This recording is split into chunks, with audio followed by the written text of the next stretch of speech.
Students তোমরা একটু ভালো করে ফলো করো। আজকে তোমাদের যে ইন্টারভিউ ফার্স্ট ক্লাস, এই যে ইন্টারভিউটা after written test, your result has already been published and you have already selected for facing the interview and demonstration class. And before appearing at this interview and demonstration, you have to follow some rules. And I have written here these rules as the golden rules.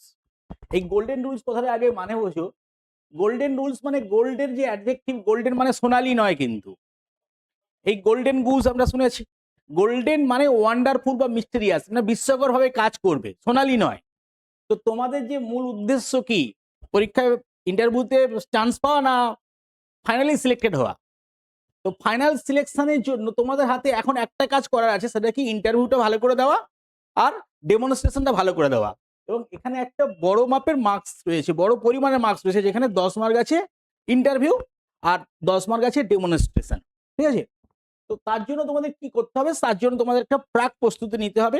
অনেকে জানো যে knowledge একটা আলাদা জিনিস আর সেটাকে presentation করা আর একটা আলাদা জিনিস। তো অনেকে দেখবে যে অনেক জানে, কিন্তু ইন্টারভিউ বোর্ডের সামনে গিয়ে তারা অনেকটা নার্ভাস হয়ে যায়। যখনই তুমি নার্ভাস হয়ে যাবে না, তখন তুমি কিন্তু তোমার সব জানা জিনিস তুমি ভুলে গেছো। এটা আমাদের ক্ষেত্রে হয়। আমরা যখন তোমাদের মতো স্টুডেন্ট ছিলাম, যখন ক্যান্ডিডেট ছিলাম, তখন একই হয়েছে।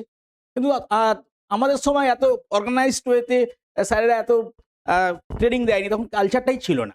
তখন আমরা যেভাবে গেছি, কিন্তু এখন এত কম্পিটিশন বেড়ে গেছে, তো তোমাকে একেবারে টিকিটিবু হয়ে যেতে হবে, ফিটফাট হয়ে যেতে হবে। ঠিক আছে? তার জন্য আমি তোমাদের কিছু গোল্ডেন রুলস বলে দিচ্ছি, সেটা তোমরা ফলো করবে, দেখবে তোমাদের প্রত্যেকের কাজে দেবে। এবং তুমি যে জায়গায় আছো, যদি তুমি 80 থাকো, তাহলে তোমাকে অন্তত 90তে এটা নিয়ে যাবে। আমি জানি তোমাদের নলেজ আছে বলেই তোমরা ফ্রেশার্স হয়েও তোমরা চান্স পেয়েছো, কিন্তু সেই চান্সটা পেয়েছো মানে তোমাদের নলেজ আছে, সেই নলেজটাকে প্রপারলি ইউটিলাইজ করতে হবে। তার জন্য কিছু রুলস ফলো করতে হবে। সেই রুলসগুলো একটু দেখো। প্রথমে কি বলেছি, strengthen your preparation for SSC interview. এটা কি বলা আছে, at this moment through the SSC interview, recruitment is being made for assistant teacher in secondary school under the School Service Commission. The 2025 panel candidates of the second SLST state level selection are now appearing for interview. তোমরা এখন ইন্টারভিউর জন্য appear করতে যাবে। এখানে কি আছে এটা আমরা প্রথমে জেনে নিই। তোমরা জানো সবাই, তবু তোমাদের আরেকবার বলছি। This stage of the examination carries a total of 20 marks. তোমাদের 80 মার্কের উপর সবকিছু হয়েছে, আর পড়ে আছে 100-র মধ্যে 20 marks, where candidate must provide their knowledge. শুধু নলেজ, তোমাদের যেখানে তোমার নলেজটা দেখাবে, কিন্তু নলেজ তো খাতা কলমে থাকলে হবে না, মনের মধ্যে থাকলে হবে না। কি করতে হবে, সেটা কি এক্সপ্রেশন করতে হবে, দেখাতে হবে, বই প্রকাশ ঘটাতে হবে।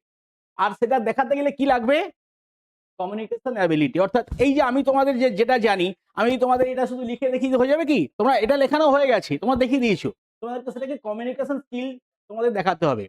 This is the asset of N teacher. টিচারের এটা একটা অ্যাসেট। যে আমরা কলেজ লাইফে, ইউনিভার্সিটি লাইফে দেখেছি, একজন অনেক পণ্ডিত মানুষ রয়েছে, আবার একজন সাধারণ মাস্টার্স ডিগ্রি করা প্রফেসর রয়েছে বা টিচার রয়েছে, কিন্তু যে টিচারটা দেখবে পিএইচডি করা, হ্যাঁ, তার ক্লাস করতে আমাদের ভালো লাগছে না। কিন্তু যে টিচারটা দেখবে সাধারণ একটা ডিগ্রি করেছে, কিন্তু তার ক্লাস করার জন্য সবাই মুখিয়ে থাকে। কারণটা কি, তার এই এক্সপ্রেশন, যে মোড অফ এক্সপ্রেশন, আর কি আছে কমিউনিকেশন অ্যাবিলিটি, আর কি আছে টিচিং অ্যাপটিটিউড। টিচিং অ্যাপটিটিউড কথাটা হচ্ছে সবচেয়ে এখানে বড় জায়গা।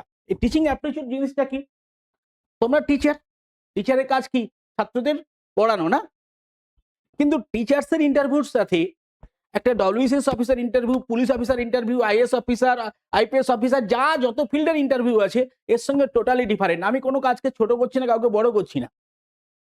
দুটোর মধ্যে ফারাক কি, ধরো তুমি একটা ক্লাসে পড়াচ্ছ, পড়াতে একজন স্টুডেন্ট তোমাকে একটা প্রশ্ন করলো, তো আমরা তো সবাই সব জেনে বসে নেই।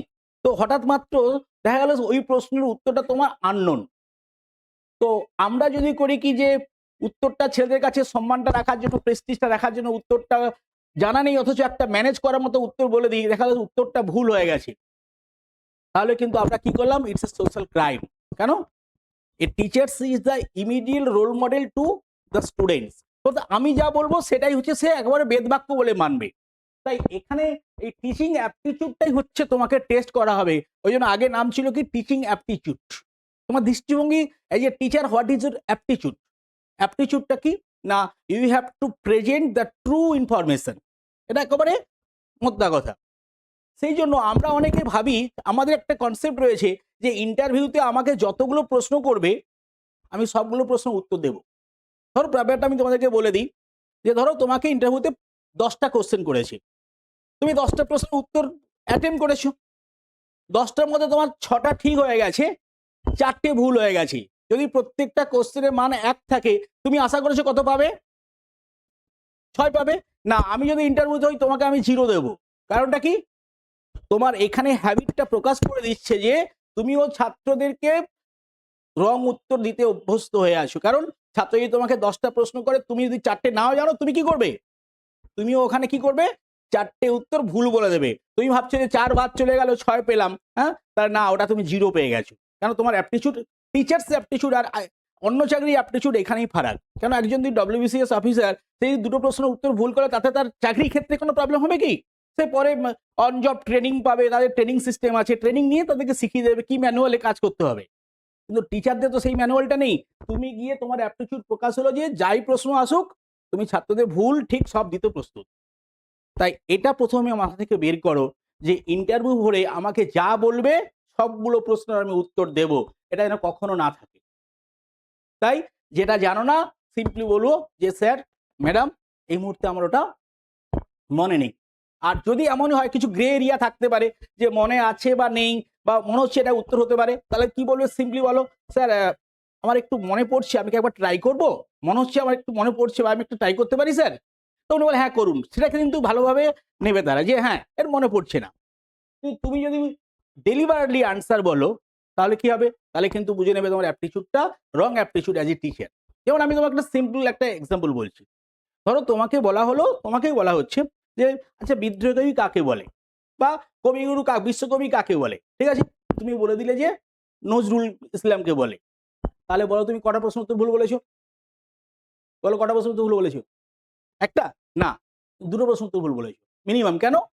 বিশ্বকবি কাকে বলে তুমি সেটাও জানো না, আর বিদ্রোহী কবি কাকে বলে তুমি সেটাও জানো না। তাহলে বুঝতে পারছো যে একটা ভুলের খেসারত কত হতে পারে। সঙ্গে সঙ্গে তোমার যে অ্যাপটিটিউড টিচার হিসাবে, সেখানে পুরো কি হয়ে গেল? ডেমোলিস্ট হয়ে গেল, ধ্বংস হয়ে গেল। তুমি টিচার হওয়ার জন্য এই পদে একদম তুমি যোগ্য নও। তাই এই জায়গাটা খুব ভালো করে টিচিং অ্যাপটিটিউড তোমাকে দেখাতে হবে। কমিউনিকেশন অ্যাবিলিটি রয়েছে, হ্যাঁ সবকিছু আছে, কিন্তু তোমার অ্যাপটিটিউড খুবই খারাপ। মানে তুমি যা পারো সবসময় উত্তর দিতে চাও, এটা থেকে মাথা থেকে একদম বের করে দাও। হেন্স সেই কারণে a candidate must prepare themselves properly for the interview। তাই ইন্টারভিউর জন্য আগে মানসিকতা ঠিক করে নাও যে আমার মুড অফ এক্সপ্রেশন, আমার অ্যাপটিটিউড কি হবে। ঠিক আছে?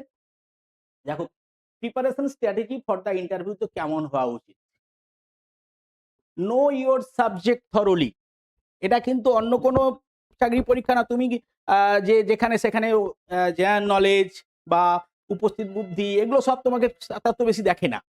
এখানে ইন্টারভিউতে যেটা বর্তমান ট্রেন্ড এবং যেটা আমরা খোঁজ নিয়ে দেখছি, আমাদের প্রচুর স্টুডেন্ট আছে যে তাদেরকে থরলি বেশিরভাগ জিজ্ঞেস করছে কি না, সাবজেক্ট সম্পর্কে জানতে চাইছে। কিন্তু তার মানে কি স্যার আমরা অন্য কিছু জিনিস জানবো না? হ্যাঁ অবশ্যই জানবো। কারণটা কি? তুমি যখন বেশি জানবে না, তখন তোমার কনফিডেন্স লেভেলটা বেশি হয়ে যাবে। ধরুন আমি এই কলকাতায় এসছি দূর থেকে, আমার কলকাতা আসতে আমি যদি পাবলিক ট্রান্সপোর্টে আসি, ধরো আমার 100 টাকা গাড়ি খরচ, তাহলে আপ ডাউনে টোটাল 200 টাকা। আমি যদি 200 টাকা নিয়ে বেরোই, তাহলে আমাকে প্রপারলি ওই বাসটাই পেতে হবে। দেখা গেল যে রাস্তায় অবরোধ হয়ে গেছে, তাহলে আমি ট্যাক্সি বা ক্যাব ভাড়া করে যেতে পারবো। কিন্তু আমার কাছে পকেটে যদি টাকা বেশি থাকে, যাই হোক আমি চলে যেতে পারবো। এটা আমার কনফিডেন্স প্রথম থেকেই থাকবে। এখানেও ঠিক একই রকম, তোমার যদি নলেজটা তুমি চারদিক থেকে রেডি করো, ফলে 3 জন এক্সপার্ট থাকবেন। একজন হয়তো সাবজেক্ট টিচার আছেন, একজন অন্য সাবজেক্টের টিচার আছেন।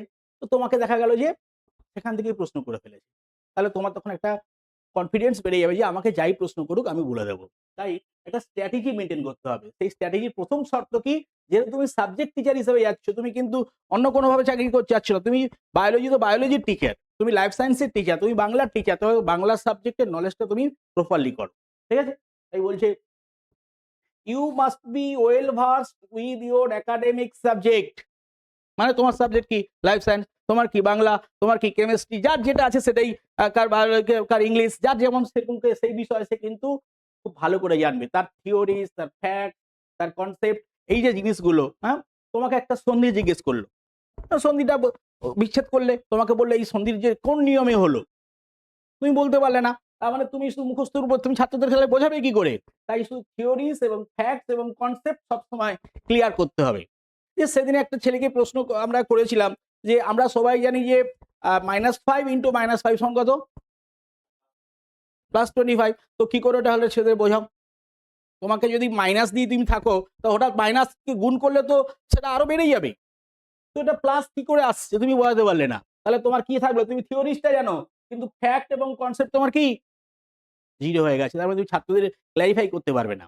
ফলে তুমি যে উত্তরটা বলবে তার পিছনে কি কার্যকরণ আছে, কি এক্সপ্লেনেশন আছে, কি লজিক আছে, সেটা তোমাকে সাবজেক্টের সেই বিষয়ে তোমাকে জানতে হবে। কোনো গ্রে এরিয়া রাখলে চলবে না। You should also be able to explain them in a simple terms if asked to teach and a topic briefly. তুমি যেটা বলবে সেটা কি করবে? এক্সপ্লেন করার চেষ্টা করো সহজ সরল ভাষায়, যাতে ছাত্ররা বুঝতে পারে। কেন? তুমি ভাবছো যে আমি যেটা বুঝতে পারছি ছাত্ররা কি বুঝতে পারবে? কারণ তোমার ম্যাচুরিটি লেভেল আর ওদের ম্যাচুরিটি লেভেল তো একই নয়। তাই তুমি চেষ্টা করবে তাদেরকে সিম্পল টার্মস এ কিভাবে বোঝাবো। অর্থাৎ তোমাকে যখন ডেমোটা দেবে, যা কিছু বয়স দেবে, তোমাকে কি করতে হবে? সহজ সরল ভাষায় বোঝাবে। হ্যাঁ?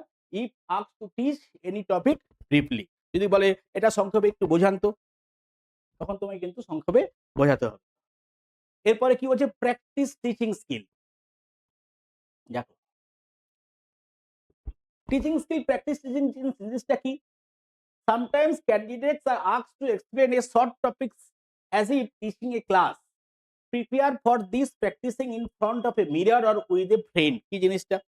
ধরো তুমি জানো তো একটা ক্লাস, স্টুডেন্ট প্রচুর আছে, তুমি টিউশনে পড়িয়েছো বা প্রাইভেট কোনো স্টুডেন্ট পড়িয়েছো, কিন্তু ওখানে কারা আছে? প্রফেসর আছে, তোমার ভেটারেন টিচার্স আছে।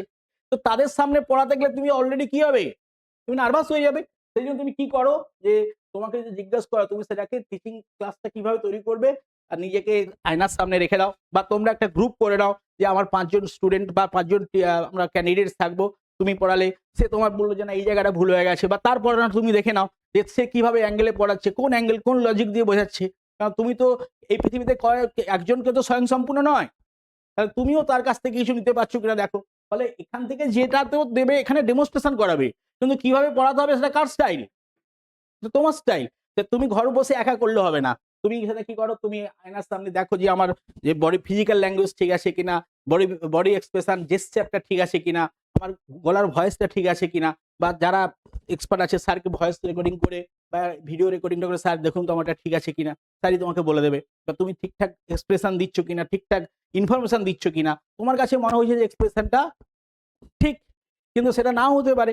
তাই কাউকে দেখিয়ে নাও। ঠিক আছে? এরপরে কি দিয়েছি?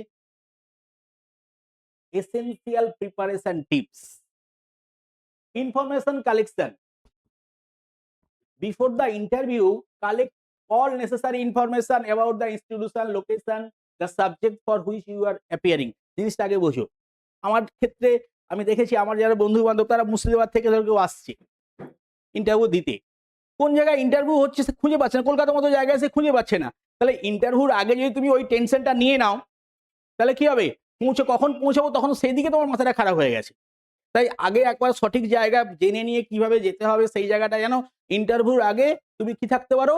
একটা কেয়ার ফ্রি মুডে থাকতে পারো, একটা টেনশন ফ্রি মুডে থাকতে পারো। ঠিক আছে? এটা কিন্তু ইন্টারভিউ হলে যাওয়ার আগে তুমি একবার সেফ সময়ে রিপোর্টিং টাইমটা যেভাবে তার অনেক আগে পৌঁছানোর চেষ্টা করো। একদম রিস্ক নেবে না যে আমার 9টায় রিপোর্টিং টাইম, আমার বাড়ি থেকে 1 ঘন্টা সময় লাগে, ঠিক আছে আমি ওই 1 ঘন্টা বা 10 মিনিট আগে বেরিয়ে গেলাম, রাস্তায় জ্যাম হয়ে গেছে।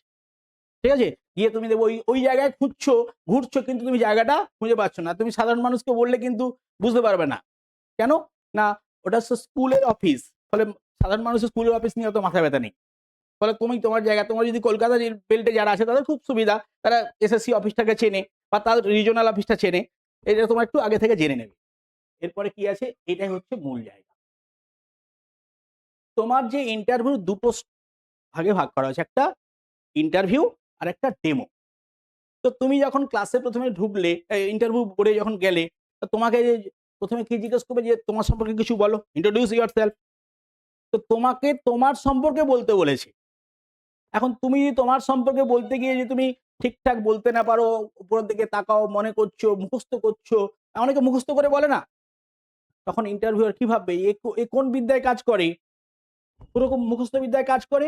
আর কখনো নিজেকে ওখানে খুব ভালো বলার চেষ্টা করবে না, কখনো মিস ইনফরমেশন প্রেজেন্ট করবে না, কারণ ওখানে যারা বসে আছে তোমার বলার ধরন দেখলেই বুঝে নেবে যে এটা মিস ইনফরমেশন দিচ্ছে। আর মিস ইনফরমেশন দিলে তুমি কথা বলাটা দেখবে তোমার স্মার্টনেস কমে যাবে, তুমি একটু তদলাতে শুরু করেছো, একটু একটু কেউ আলতো আলতো করে কথা বলতে শুরু করে দিয়েছো, এবং যত বেশি বাড়িয়ে বলবে তোমার প্রশ্নের ক্ষেত্রটা কি হয়ে গেল, তত বেশি হয়ে গেল, ফলে তুমি তখন ধরা পড়ে গেছো। আর একবার যদি তুমি ওখানে নার্ভাস হয়ে যাও, because it is the first stage, তো প্রথম ধাপে যদি তুমি নার্ভাস হয়ে যাও, তারপর তুমি যা জানো দেখবে তুমি আর পাচ্ছ না, তুমি তখন অলরেডি কি হয়ে গেছো, মানসিক স্নায়বিকভাবে দুর্বল হয়ে গেছো। তাই এই জায়গাটা সবচেয়ে খুব ভালো করে করবে সেলফ ইন্ট্রোডাকশন প্র্যাকটিস। নিজের সম্পর্কে গুছিয়ে ভালো করে বলো, যেন সেখানে কোনোভাবেই যেন মনে না হয় যে তুমি মুখস্থ বিদ্যা কাজ করছো, তোমার সম্পর্কে এটা বলছো। অনেকে হুড় হুড় করে বলে যায়, বলার মধ্যে যেন মন না থাকে যে এটা তুমি একবার সঠিকটাই বলছো। সেটা কি বলেছি দেখো, prepare a short and confident self introduction. Confident যে আমি যেটা বলছি একবার ঠিকঠাক বলছি, আমাকে যা বলুক আমি সঙ্গে সঙ্গে বলবো। ধরো একটা সত্যি কথা তোমাকে বলি, এই পরীক্ষা দিতে গিয়ে দেখবে প্রচুর স্টুডেন্ট যারা বাইরে থেকে বিএড করে এসছে। এখন বাইরের বিএড মানে বুঝতে পারছো যে ওয়ান টাইম হয়তো যেতে হয়, আমাদের ওয়েস্ট বেঙ্গলে বিএড এর মধ্যে এত তো ঝামেলা নেই। বলো তুমি কোত্থেকে বিএড করেছো, বললো যে আমি মধ্যপ্রদেশ থেকে করেছি। মধ্যপ্রদেশ থেকে করেছি, মধ্যপ্রদেশ কোন স্টুডেন্টের নাম কি, বললো আচ্ছা ওটা কিভাবে যেতে হয়, তুমি কবার গেছো, তুমি একবার গেছো, তোমাকে কোন কোন স্কুলে ক্লাস টিচিংটা মাইক্রো টিচিং দিয়েছিল, তুমি তো যাওনি, কারণ তারা তো কন্ট্রাক্ট বেসে ভর্তি করিয়েছে। ফলে যা বলবে তুমি যেন কনফিডেন্স যেন সেখানে থাকে। ওখানে যদি কনফিডেন্স লেভেল একবার যদি হারিয়ে যায়, আর তুমি কোনোভাবেই গেইন করতে পারবে না। তাই এখানে prepare a short and confident self introduction about your educational background.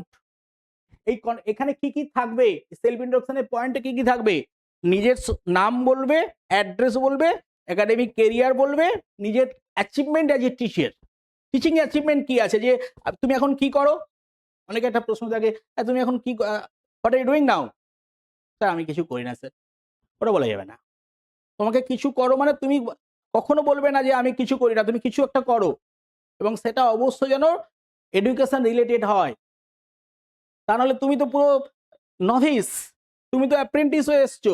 এখন আমার কাছে 10টা স্টুডেন্ট আছে, তার মধ্যে 5টা সিট, তুমি নভিস, ও ভেটারান, ও এক্সপিরিয়েন্স, আমি কাকে নেব, তুমি তো একেবারে কিছু জানো না টিচিং সম্পর্কে। তাহলে ওই জন্য তুমি কি করো, তোমার সম্পর্কে ঠিকঠাক করে বলো, এডুকেশনাল ব্যাকগ্রাউন্ডটা ঠিক দাও, এবং সঙ্গে সঙ্গে কি করতে বলেছি, একটা অ্যাচিভমেন্ট, মানে পড়াতে গিয়ে তুমি কি অ্যাচিভমেন্ট পেয়েছো। দেখা যায় যে আমি একটা স্টুডেন্টকে পড়াতাম, তারা উইক ছিল, কিন্তু আমার সিনসিয়ার রিপোর্টের দ্বারা তাদেরকে আমি ফার্স্ট টার্মিনাল পরীক্ষায় দেখেছি এই রেজাল্ট পেয়েছে, কিন্তু আমার যে ডিভোশন, আমার সিনসিয়ার এফার্টস, তার জন্য তারা কি করেছে, তারা সেখান থেকে দেখেছি সেকেন্ড টার্মে তারা ভালোভাবে মার্কস পেয়েছে, বা তারা নিজেরা অনেকটা কনফিডেন্স পেয়েছে। So it's I think it's my achievement, ঠিক আছে।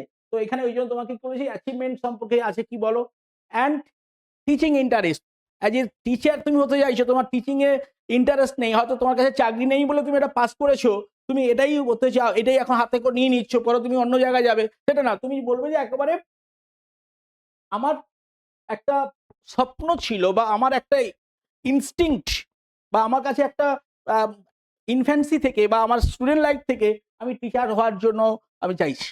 ফলে টিচিং পোস্টটা তোমার কাছে একটা স্বপ্নের জায়গা, সেটা যেন ওখানে ধরা পড়ে, ঠিক আছে। তাহলে ওখানে কি কি থাকবে সেলফ ইন্ট্রোডাকশনে, নিজের নাম, অ্যাড্রেস, ঠিক আছে, অ্যাড্রেসের পরে একাডেমিক ক্যারিয়ার উইথ উইথ ইয়ার, কোন ইয়ারে পাস করেছো, সঙ্গে সঙ্গে বর্তমানে তুমি কি করো, তোমার প্লেস অফ ইন্টারেস্ট, ঠিক আছে, এবং অ্যাচিভমেন্ট অ্যাজ এ টিচার, সেটা হতে পারে প্রাইভেট টিউটর, হতে পারে কোনো প্রাইভেট স্কুলের টিচার। বোঝা গেছে, তোমার তুমি কিন্তু টিচিং এক্সপিরিয়েন্স আছে, এই জায়গাটা তোমাকে রেডি করতে হবে। যে আমি আমার পাড়ায় কিছু স্টুডেন্টকে, আমাদের গ্রামে বা আমাদের এলাকার কিছু স্টুডেন্টকে আমি পড়াই, আমি কোনো স্কুলে পার্ট টাইম করেছি, সেটা তুমি বলবে, কেন তোমাকে বলে যে হ্যাঁ এই রেডি টিচার, ঠিক আছে। এরপরে কি আছে, be ready for practical question. You may be asked to write something on the board or solve a simple question or explain a topic. Be ready for such demonstration. তুমি পড়াও বলেছো, ঠিক আছে, আমি তোমাকে বললাম তুমি কি করো, তুমি বললে যে স্যার আমি টিউশন করি, কোন ক্লাস পর্যন্ত করি, তা তুমি কোন লেভেলে জন্য যাচ্ছ, 9 10, তাহলে তুমি নিঃসন্দেহে 9-10 বলবে। আচ্ছা আপনি 9-10 পড়ান তো, ঠিক আছে 9-10 এর বলুন তো কি কি সিলেবাসটা কি একটু বলুন তো, বলতে পারছো? সেটা করলে হবে না, তোমাকে পুরো সিলেবাসটা ভালো করে দিতে হবে এবং বললো আচ্ছা ঠিক আছে এই জায়গাটা একটু পড়ান তো দেখি। তখনই তুমি ওখানে তোমাকে ডেমোটাই ওখানেই হয়ে যাবে। আবার ডেমো থেকে তোমাকে প্রশ্ন আসবে, ঠিক আছে? সেই জন্য বলছি যে তোমাকে যখন জিজ্ঞেস করবে যে তুমি কি করো, তুমি আমি পড়াই, কোন লেভেলে পড়াই, সেই লেভেলের সিলেবাস কি আছে না আছে সে সম্পর্কে তুমি পড়াশোনা শুরু করে দাও এখন থেকে। এই যে একটু আগে তোমাদের বললো না যে অনেকদিন বাকি আছে ভেবো না, অ্যাকচুয়ালি অনেকদিন আর বাকি নেই। কেন তোমাকে চাকরি এই এই বাজারে যারা ফ্রেশাররা পাস করতে পারে, তোমরা পাস করেছো, তো এই সুযোগটাকে কি হেলায় হারানো যাবে? গান বাজনা বন্ধু বান্ধব ফেসবুক চ্যাটিং ম্যাটিং যা আছে ভুলে যাও, সব সময় পেয়ে যাবে। আমি আমার ছেলেদেরকে বলি, আমি যখন পড়াই, আমি দুর্গাপুজোর সময় স্কুল ছুটি থাকে বলে ওই সময়টা আমি বেসিক ক্লাস করি। আমি এমনও পড়েছি যে অষ্টমীর দিন একটা দিনের বেলায় ক্লাস নিয়েছি। তো ছেলেরা বলে যে স্যার অষ্টমীর দিন পুজো, আমি বলি শোন, যখন তুই চাকরি পাবি না তোর কাছে প্রত্যেকদিন একটা করে দুর্গাপুজো, আর চাকরি না পেলে বছরে কটা দুর্গাপুজো? বছরে 4 দিন দুর্গাপুজো।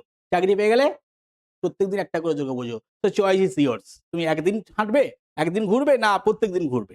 তো সেই জন্য তোমাকে এটা রেডি করতে বলছি যে এখন থেকে খুব ভালো করে রেডি করো যে আমার সাবজেক্টের ক্লাস 9 এর ক্লাস 10 এর যে চ্যাপ্টার গুলো আছে সেখান থেকে আমাকে প্রশ্ন করলে আমি যেন অবলীলায় বলতে পারি, সবগুলো আমি জানি। তুমি বলো না স্যার এই মুহূর্তে আমার কোটা রেডি নেই, তার তুমি কি পড়াতে? এটা তুমি প্রায় আমি দেখছি। ধরো তোমাকে বলছে যে আচ্ছা আপনি এক কাজ করুন তো ক্লাস 10 এর এই টপিকটা একটু পড়ান, তুমি কি করে গেছো? ক্লাস 9 এর একটা টপিকস রেডি করে গেছো বা ক্লাস 10 এর একটা টপিকস রেডি করেছো, কিন্তু ওটা নয় অন্য একটা। না স্যার আমার ঠিক এটা রেডি নেই স্যার, আমি অন্য একটা পড়াচ্ছি। তুমি লাকি যদি তোমাকে বলে তোমার মতো করে পড়াও তাহলে তো লাকি, কিন্তু তুমি যদি দেখো যে না তোমার মতো তুমি পড়াতে পারছো না, তাহলে তুমি আনকরা জায়গায় পড়ালে মানে ভালো পড়াতে পারবে না। তুমি কি বলবে ওই ওই মুহূর্তে তুমি ঠিক করতে পারবে না, তোমাকে 3 থেকে 4 মিনিট সময় দেবে, ওই সময় তুমি ভাববে না পড়াবে। তাই তুমি একেবারে যেহেতু সময় আছে প্রত্যেকটা টপিক ধরে ধরে তুমি করো।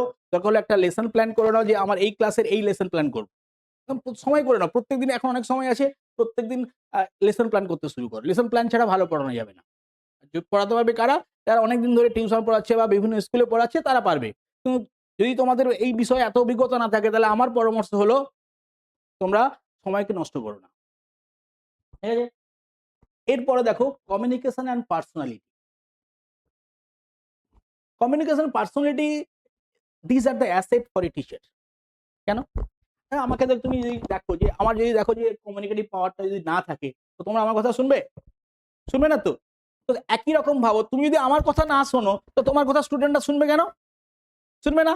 তাই তোমাকে কি বলেছে যে good communication skill, a teacher must be an eloquent one. Eloquent মানে কি গো? তাকে বাগ্মী হতে হবে। টিচার যদি বাগ্মী না হতে পারে তাহলে সে যেটা জানে সেটা কিভাবে প্রকাশ করবে? তোমার যে নলেজ আছে সেই নলেজটা অন্যরা তো জানেন, তাহলে তোমাকে ইন্টারভিউ কেন নিচ্ছেন, তোমাকে ডেমনস্ট্রেশন কেন নিচ্ছে? এই দুটো দেখার জন্য তোমার কমিউনিকেশন স্কিল কি আছে, তোমার পোলাইট বিহেভিয়ার স্টুডেন্টের কাছে অ্যাকসেপ্টেবল কিনা, তোমার বিহেভিয়ারটা, আর কি and proper body language will create a positive impression on the interviewers. তোমার যদি বডি ল্যাঙ্গুয়েজ খারাপ হয়, অনেক সময় আমরা কি করি, আচ্ছা আপনি বলুন তো এই প্রশ্নের উত্তরটা কি হবে? জানা নেই বলে না আমরা মানে স্যার পারবো না, নো, সিম্পল ক্যাজুয়ালি বসবে, স্যার এই মুহূর্তে এটা মনে পড়ছে না স্যার, ঠিক আছে? এই হচ্ছে প্রপার বডি ল্যাঙ্গুয়েজটা, খুব মানে ইম্পর্টেন্ট ইন্টারভিউ বোর্ডের কাছে, কারণ তারা চায় তোমাকে একজন ভদ্র সভ্য সুশিক্ষিত একটা নম্র টিচার চায়, একটা রাগী টিচার চায় না, একটা অ্যারোগেন্ট টিচার চায় না, একটা অহংকারী টিচার তারা কেউ চাইবে না। তাই তোমার কমিউনিকেশন স্কিল যেন ভালো থাকে, কথা বলার মধ্যে একটা মিষ্টতা থাকে যেন, ঠিক আছে, কোনো উগ্রতা ভাব না থাকে, ঠিক আছে? আমি একটা আমার ছোট্ট অভিজ্ঞতা, আমার ইন্টারভিউ একটা ছোট্ট অভিজ্ঞতা তোমাকে বলি। আমাকে বলেছিল যে আচ্ছা আপনাকে কোন টপিক থেকে প্রশ্ন করলে আপনি স্বাচ্ছন্দ্য বোধ করবেন? আমি বললাম স্যার আপনার যেটা ইচ্ছা সেটা বলুন, আপনার এটা ভাবেন কেন? আমি যদি বলতাম না আমার এই চ্যাপ্টার থেকে বলুন, প্রত্যেকটা চ্যাপ্টারে একটা কঠিন জায়গা আছে, ক্রিটিক্যাল জায়গা আছে, ওনারা কিন্তু একটা চ্যাপ্টার ভাবছেন, ফলে সেই চ্যাপ্টারের কঠিন জায়গা প্রশ্নটা আমাকে করলো, আমি পারবো না। তাহলে আমার ধারণা কি হলো বা ওনার ধারণা কি হলো, এ সবচেয়ে যেটা স্বাচ্ছন্দ্য বোধ করছে সেটা পারে না, তাহলে আমি অন্য চ্যাপ্টার থেকে করলে যেটা স্বাচ্ছন্দ্য বোধ করে না সেটা থেকে করলে তো পারবে না। আমারও তখন মনে হচ্ছে আমি তখন কি ইনফিনিটি কমপ্লেক্সে ভুগছি, ফলে আমার তখন কি হয়ে গেল, আমি তখন কি হয়ে গেলাম, মেন্টালি আমি তখন আপসেট হয়ে গেলাম, তাই না? তো সেই জায়গাটা তোমাকে রেডি করতে হবে, সেই জায়গাটা রেডি করতে। এবার আমি আমি আমি বললাম কি যে স্যার আপনার মতো করে আপনি বলুন। এবার উনি তখন ভাবছে কোন চ্যাপ্টার থেকে প্রশ্ন করবো, তখন দেখবে যখন সব চ্যাপ্টার থেকে প্রশ্ন করবো তখন সব জায়গায় ক্রিটিক্যাল জায়গা ভাবতে পারছেন না, ফলে প্রশ্ন তুমি উত্তর দিলে। এবার আমাকে যখন প্রশ্ন করলে আমি সবগুলো উত্তর দিয়ে দিলাম, ঠিক আছে। এবার আরেকজন যিনি আছেন তিনি পিটির টিচার, মানে ফিজিক্যাল এডুকেশনের টিচার, তিনি আমাকে প্রশ্ন করলেন যে আচ্ছা আপনি কি খেলাধুলা ভালোবাসেন? বললাম হ্যাঁ। তো তো আপনার চেহারা দেখে বোঝা যাচ্ছে আপনি কত ভালোবাসেন। মানে যখন আমি ইন্টারভিউ দিয়েছিলাম তখন আরো ইয়াঙ্গার স্টেজে ছিলাম, তো আমি আরো একটু হেলদি ছিলাম, ঠিক আছে। তো আমার তখন রাগ ধরেছিল, ঠিক আছে, খেলাধুলা বাসি আমি, মানে এই নয় আমি ভালো খেলাধুলা করতে পারি, আমি খেলাধুলা ভালোবাসি মানে কি আমি ভালো খেলি, না তা নয়। তো আমি যখন বলতেই পারতাম স্যার আমি তো খেলাধুলা ভালোবাসি, কিন্তু তার মানে এই নয় আমি ভালো খেলতে পারি, অতএব আমার ফিজিক্যাল স্ট্রাকচার নিয়ে এটা বলাটা ঠিক হয়নি। কিন্তু আমার তখন হঠাৎ মনে পড়লো যে না, হতে পারে উনি আমাকে বাজিয়ে দেখছেন যে ছেলেরা যখন ক্লাসে আমাকে কোনো অ্যাডভার্স কমেন্ট করবে বা কিছু, আমি যখন এরকম কোনো খারাপ প্রশ্ন থাকবো আমার ব্রেনটা তখন কুল থাকবে কিনা, এটা আমি কতটা পেশেন্ট না কতটা ইমপেশেন্ট তিনি দেখছেন। তো আমি বললাম স্যার আপনি ঠিকই বলেছেন, ঠিক আছে, আমি সরি স্যার এটা আমি করতে পারিনি। কিন্তু তুমি যদি বলো না স্যার আপনার এটা বলা ঠিক হলো না, তুমি জানো যে উনি ঠিক বলছেন না, তুমি জানো না ঠিক বলছেন না, বা তুমি একটা প্রশ্ন বলেছো উত্তরটা তোমার কি আছে, তুমি ঠিক বলছো, উনি বলেন না ঠিক করে ভেবে দেখো, তুমি যদি বলো না স্যার অমুক বইতে দেখেছি আমি এই উত্তরটা এটা আছে, না স্যার আমি এটাই জানি স্যার, ঠিক আছে, তুমি কিন্তু ওখানে কোনো চ্যালেঞ্জিং অ্যাটিটিউডে যাবে না, কিন্তু তুমি জানো তোমার উত্তরটা ঠিক আছে, তুমি বলবে অমুক বইতে এটা লেখা আছে, তুমি বলছো দেখুন বইটা দেখুন আমি আপনাকে দেখাতে পারি, তো আপনার নাম্বার দিন আমি আপনাকে পাঠিয়ে দিচ্ছি। কারণ অনেকে যেটা করে থাকে, ওখানে কিন্তু ওটা কিছু করা যাবে না, ওটাই তুমি কেন তোমার ওখানে পরীক্ষা কি হচ্ছে, অ্যাপটিটিউড টেস্ট, এই যে টিচার, বোঝা গেছে। এরপরে কি আছে, ইম্পর্টেন্ট এরিয়াস অফ ফোকাস, কোন কোন এরিয়াতে ফোকাস দেবে, teaching ability and general awareness, the interview board will assess your general awareness, current events and educational scenario understanding। আজ শুধু টিচারকে শুধু সাবজেক্টে দক্ষ হলেই হবে, হ্যাঁ, তোমাকে একজন কি সাবজেক্ট টিচার থাকবে সেখানে, শুধু আরো তিনজন অন্য সাবজেক্টে থাকতে পারেন। তো তোমার সাবজেক্ট তোমার লাইফ সায়েন্সে যিনি আছেন তিনি করলেন, কিন্তু অন্য যিনি সাবজেক্টে আছেন তিনি তখন কি করবেন, তোমাকে তখন অন্যান্য সাবজেক্ট অন্যান্য টপিকস নিয়ে করবে। সেই টপিকগুলো কি হতে পারে, interview board will assess your general awareness. ধরো তোমাকে বলা হলো যে আচ্ছা এই যে মেসি যিনি এসেছিলেন, হ্যাঁ, কোন দেশে খেলোয়াড়, তো তোমাকে জিজ্ঞেস করলো তুমি মেসি কোন দেশে খেলো তুমি বলতে পারলে না, বলো তো তুমি টিচার হিসাবে একজন শিক্ষিত ব্যক্তি হিসেবে তুমি কতটা জেনারেলি অ্যাওয়ার্ড, তাহলে এগুলো তোমাকে জানতে হবে। সঙ্গে সঙ্গে যে আমাদের যে একদম ঘটনাগুলো ঘটছে, হ্যাঁ, তোমার ওমেন হকি টিমের কে ক্যাপ্টেন ছিল তুমি বলতে, ওমেন ক্রিকেট টিমের ক্যাপ্টেন কে তুমি বলতে পারছো না, কোন বাঙালি ছিল সেটা বলতে পারছো না, তাই জন্য তোমাকে এটাও বলা হচ্ছে যে জেনারেল অ্যাওয়ারনেস, কারেন্ট ইভেন্টস আর কি, এডুকেশনাল সিনারিও আন্ডারস্ট্যান্ডিং, যে বর্তমানে যে এডুকেশন সিনারিও চলছে। কেন আমি তোমাকে বলা হলো আছে যে তুমি যে মার্কশিট গুলো দেখেছো পরীক্ষার শেষে দেওয়া হয়, প্রোগ্রেস রিপোর্ট যাকে আমরা বলি, বর্তমান যেটা প্রোগ্রেস রিপোর্ট দেওয়া হয় তার নাম কি বলতে পারবে তুমি, তুমি বলতে পারবে, তুমি জানো না। 360 ডিগ্রি হলিস্টিক রিপোর্ট কার্ড, এটা এনইপি যে এসছে আমাদের এনইপি 2020 যেটা এসছে, তাকে সেখানেই বলা আছে যে হলিস্টিক রিপোর্ট কার্ড দিতে হবে। সেখানে তার প্রধান বৈশিষ্ট্য তুমি যে হ্যাঁ জানি স্যার, তুমি বলে হ্যাঁ স্যার জানি, তো তুমি আমি লিখে দেবো সব, যেন সব লিখে দেবো, এখন শুধু বুঝে নাও জিনিসগুলো কি কেমন হতে পারে। 360 হলিস্টিক রিপোর্ট কার্ড কি স্যার তুমি বলো তো, কি বলো, কিন্তু দেখোইনি। 360 হলিস্টিক রিপোর্ট কার্ড হচ্ছে একটা রিপোর্ট কার্ড, তুমি যখন স্টুডেন্ট ছিলে তখন তোমাকে যে মার্কশিট দিত, কোন ক্লাসের মার্কশিট, 7-এর ছেলে 7-এর মার্কশিট পেতো, কিন্তু এখন একটা মার্কশিট তাতে 1 2 3 4 5 6 8 একটা বুকলেট বানিয়ে দিয়েছে, সেখানে তার ফরমেটিভ, তার সামেটিভ, তার বিহেভিয়ারিয়াল, তার এরিয়া অফ ইন্টারেস্ট, তার এতগুলো তার ইন্ডিকেটরস আছে, সবগুলো 1 থেকে 8 পর্যন্ত সবগুলো মার্কশিট একটা বুকলেটে থাকবে। কেন, ধরো তুমি ক্লাস 5 পাস করে হাই স্কুলে ভর্তি হলে, তাহলে তুমি কেমন স্টুডেন্ট আমি কি জানি তোমাকে, তো জানতে জানতে আমার দেখা গেল যে আর একটা পরীক্ষা দরকার, ওখানে আমি রিপোর্ট কার্ডটা দেখলাম, রিপোর্ট কার্ড 1-এ এমন ছিল, 2-তে এমন ছিল, 3-তে তার প্রোগ্রেস রিপোর্টটা কি, তার কেমন রেট অফ প্রোগ্রেসটা কি আছে, সে প্রোগ্রেস করেছে না তার ডিগ্রেশন হয়েছে, তার ডিটোরেশন হয়েছে, সেটা তুমি এখানে দেখতে পেলে। তার এরিয়া অফ ইন্টারেস্ট কি, ওখানে এরিয়া অফ ইন্টারেস্ট একটা বড়, তার ল্যাকিংস কি, তার ডিসলেক্সিয়া আছে না তার ডিসগ্রাফিয়া আছে না তার ডিসক্যালকুলিয়া আছে, তুমি ওখানে সব বুঝে গেলে। এটা হচ্ছে 360 ডিগ্রি, মানে একটা ছাত্র যদি লাইফটাকে বৃত্ত ধরা হয় তাহলে সেটা কত 360 degree, 360 degree holistic report card. এটা হচ্ছে কি এই এডুকেশন সিনারিওর আন্ডারস্ট্যান্ডিং, এই যে বলা যে এডুকেশন সিনারিওর আন্ডারস্ট্যান্ডিং, এটা একটা পোর্শন, বুঝতে পেরেছো? এরপরে আছে কি technology and education. B familiar with the use of ICT. এই যে আমি এখন পড়াচ্ছি, আমি এটা কি ইউজ করছি, আমার এডুকেশন কাজ করছে, সঙ্গে সঙ্গে কি কাজ করছে, আইসিটি। তুমি যখন আইসিটি যদি না জানো তো কি করে হবে? ছেলেরা তোমার থেকে অনেক, বর্তমান যুগের ছেলেরা মানে এসে তারা তো অনেক এক্সপার্ট এইসব ব্যাপারে, তো তুমি সেখানেই ছাত্রদেরকে এটা একটু খুলে দিত ভাই, হ্যাঁ হ্যাঁ স্যার ওটা হচ্ছে না, ঠিক হচ্ছে না স্যার, আমি লাগিয়ে দিচ্ছি, তো তুমি সেখানে টিচার হিসেবে তোমার পার্সোনালিটি কোথায় যাবে, তাই না? তাই তোমরাও সবাই কি থাকবো, B familiar with the use of ICT and communication technology in education such as digital learning, smart classroom and E content. এগুলো তো এখন চলছে, তো এই ব্যাপারে অ্যাপ্লিকেশন গুলো তোমাকে জেনে রাখতে হবে। তোমাকে বললো যে আচ্ছা আপনি ডিজিটাল ক্লাস, যদি এখন তো অনেক গভর্নমেন্ট স্কুলে ডিজিটাল করে দিয়েছে, মানে সরকার দিয়ে দিয়েছে, আমি বললাম এরকম অনেক স্কুলেই পাবে তুমি। ক্যান বলে একটা সংস্থা গভর্নমেন্ট, এই কানপুর আইআইটি স্টুডেন্টরা ওটা ইনভেন্ট করেছিল, তা সেইগুলো সব গভর্নমেন্ট দিয়েছে, প্রত্যেকটা স্কুলকে থেকে দেয়নি, একটা খুব ভালো ভালো স্কুল, বড় বড় স্কুলকে দিয়েছে। তো এবার তোমাকে জানতে হবে কো কারিকুলার অ্যাক্টিভিটিস। তুমি যখন বলবে যে ইন্ট্রোডাকশন বলবে, সেলফ ইন্ট্রোডাকশনে কি তোমার হবি কি বলবে, কো কারিকুলার অ্যাক্টিভিটিস।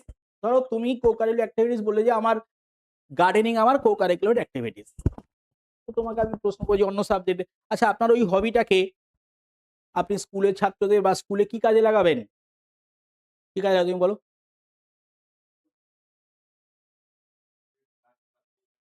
না, তার মানে তুমি স্কুলের সম্পর্কে কোনো ধারণা নেই, ঠিক বলেছি? না না, স্কুলের ক্ষেত্রে কিচেন গার্ডেন বলে একটা জায়গা আছে, গভর্নমেন্ট টাকা দেয় প্রত্যেক বছর কিচেন গার্ডেন তৈরি করতে।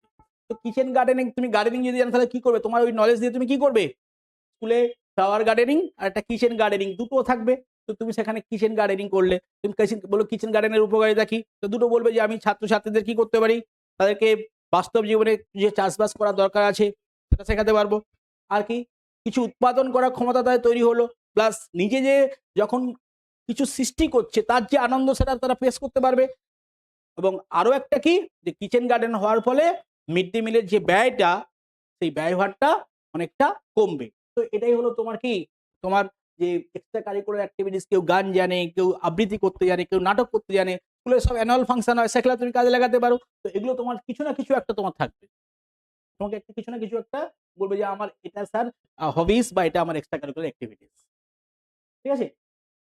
এরপরে কি আছে, এগুলো রেডি করবে। Preparation for common question, preparation প্রথমে কি, why do you want to be a teacher, তুমি কেন শিক্ষক হতে চাও? এটা ইন্টারভিউতে গিয়ে আমি দেখেছি বেশিরভাগ ছাত্রছাত্রী যেটা বলে যে আমি ছোটবেলা থেকে স্বপ্ন দেখে আসছি যে আমি শিক্ষক হব, আর ছাত্রছাত্রীদের সঙ্গে থাকতে আমার ভালো লাগে, আমার পড়াতে ভালো লাগে, সবকিছু বললে সঙ্গে সঙ্গে একটা উত্তর আসবে, ঠিক আছে তো আপনি তো টিচার হতে ভালোবাসেন, স্বপ্ন এটা, তো আপনি তো প্রাইভেট টিউশন করেন, তো আপনার স্বপ্ন পূরণ হয়ে গেছে, বা আপনার এলাকায় কোনো প্রাইভেট স্কুলে, কোনো নার্সারি স্কুলে, কোনো কেজি স্কুলে, তো সেখানে তো ভর্তি হয়ে টিচার হতে পারতেন। তো সঙ্গে সঙ্গে ওখানে তোমরা বলবে যে এগুলো ছাড়াও স্যার আমি টিচার হতে চাই, গভর্নমেন্ট স্কুলের টিচার হতে চাই, কারণ এটা আমাকে ফিনান্সিয়াল স্ট্যাবিলিটি দেবে। তো যেখানে আমি চাকরি করলে আমার নেশা এবং পেশা দুটোই বজায় থাকবে, তো সেটাই তো আমি করব, সেই জন্য স্যার আমি টিচার হতে চাই, এবং টিচার হওয়ার কারণগুলো সেগুলো আমি তোমাদের লিখিয়ে দেবো যে কেন টিচার হতে চাও। তোমাদের ফার্স্ট ক্লাস তো আগে বুঝে নাও কি করতে হবে তোমাদেরকে। What are the good qualities, what are the qualities of a good teacher, at ideal টিচারে কি কি গুণ থাকা দরকার, তোমাকে প্রশ্ন করবে, তোমাকে আমি এই কাজে কেন নেব, তুমি আমাকে বলো যে তুমি কেন স্কুলের শিক্ষক হওয়ার জন্য উপযুক্ত, কি কি গুণ থাকা দরকার তুমি বলো, তুমি এই মুহূর্তে তুমি বলতে পারবে? ধৈর্য থাকলে হবে, তোমার জ্ঞান নেই সাবজেক্ট, ধৈর্য থাকলে হবে? তাহলে ফার্স্ট কোয়ালিটি কি, you must be well versed, subject সম্পর্কে তোমাকে ওয়েল ভার্সড হতে হবে, একবার এক্সপিরিয়েন্সড হতে হবে, তারপরে তো যা থাকবে, আমি ভালো পড়াতে পারছি না, আমি ধৈর্যশীল, আমি ভালো কথা বলতে পারি, আমি সাথে ভালো ভালো করে তাদের সঙ্গে আচরণ করতে পারি, তাতে কি লাভ আছে? প্রথম শর্ত কি, তাকে আগে সাবজেক্ট বিষয়ে সুদক্ষ হতে হবে, তবেই ছাত্ররা তোমাকে ওবে করবে। তুমি বলবে যে একজন ভালো শিক্ষক ক্লাসে এমন ভাবে নিজেকে প্রতিপন্ন করবে যেন তার মধ্যে তিনটে ভয় থাকে।